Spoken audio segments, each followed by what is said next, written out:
Well, howdy there, Internet people. It's Bo again. So today we're going to talk about day 8 of the hearing and what happened. So this is kind of a recap. We will be going into some of the topics we're about to go over in depth. There will be more videos this weekend. Okay, so this was definitely the tell them what you told them phase. They stuck to the template. Tell them what you're going to tell them, tell them what you told them. They tied everything together, added some new details, reiterated the former president's lack of leadership, initiative, caring, and illustrated it pretty well. They're building a case, demonstrating a case that suggests it was premeditated, and at the same time suggesting that Trump was in dereliction of duty, which, yes. Okay, so to get to the recap, first thing is this isn't the end. There are more hearings coming in September. So there will probably be another set of hearings that very much matches this one with new information, with new sources that have kind of appeared since these hearings. This was shaking the tree a little bit. So there'll be another set. It will probably function very much the same way. Tell them what you're going to tell them, tell them what you told them. You may get a tell them what you already told them phase before then, and then start the new stuff. Okay. Main focus was on Trump's inaction. The fact that he did nothing for hours, trying to rein in his people, and he had the ability to do so. They demonstrated how easy it would have been for him to get on TV and address the crowd. They illustrated that the crowd was, in fact, reading his tweets and viewing them as orders in a way. And they highlighted that he did not seem as though he wanted it to stop. They went into a lot of detail about the Secret Service agents who were attached to Pence, went into their state of mind and their actions.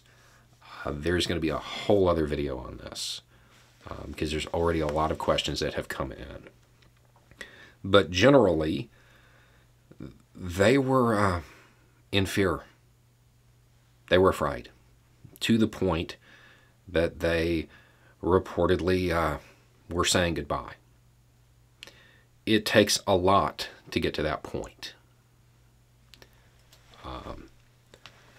They introduced more testimony backing up Hutchinson in regards the exchange in the motorcade, which, once again, I would like to point out, the only reason they're having to talk about this temper tantrum is because thus far, this is the only thing that the Republican Party has felt that they could dispute, was whether or not he lunged at a driver, whether or not he really acted like a child in the motorcade. There were 2 witnesses who were able to provide confirmation of different elements of the story. So there's that. But again, that's a red herring. It's completely irrelevant to the actual purpose of this hearing to determine how severe Trump's temper tantrum was. That doesn't matter. But with the way the Republican base is, if the Republican leadership can find some way to disprove any little minute detail, well, that's the window to discredit the entire thing. So while it is annoying to me that the committee is focusing this much time on this, I understand why they're doing it. It's probably the right move, even though it bothers me personally.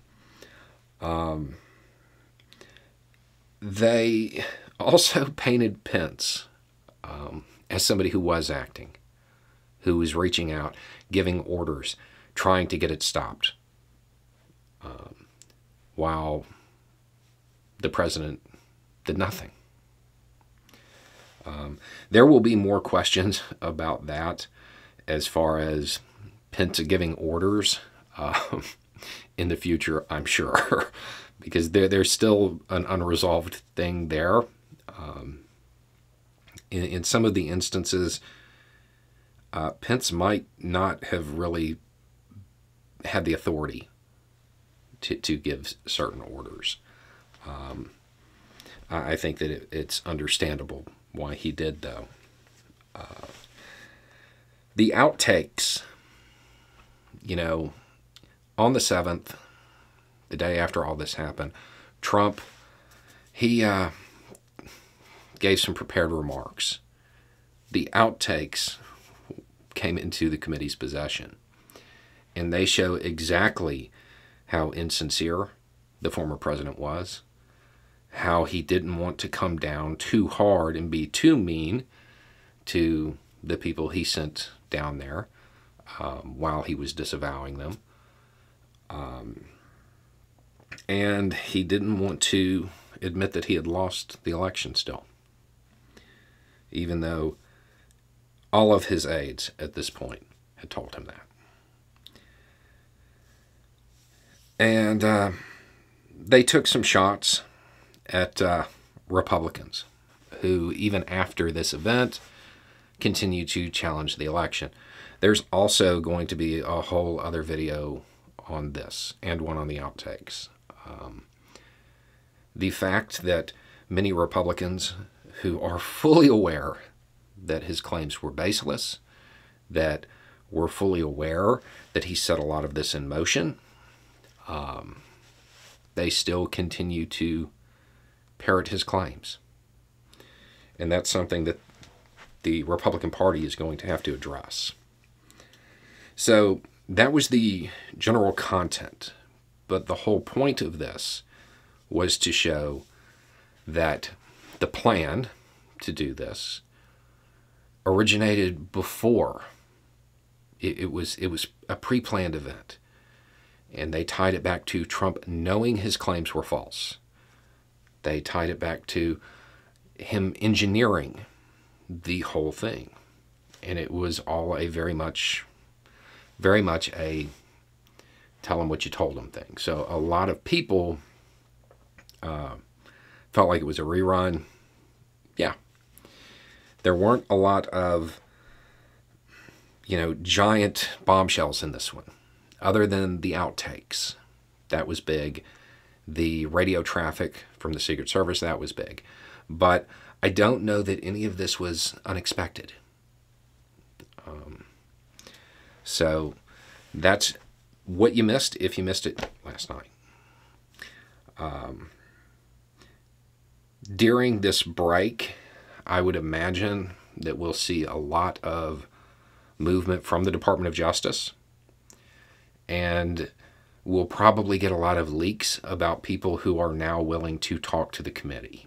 Because at this point, anybody with a lawyer should know where this is headed. Anyway, it's just a thought. Y'all have a good night.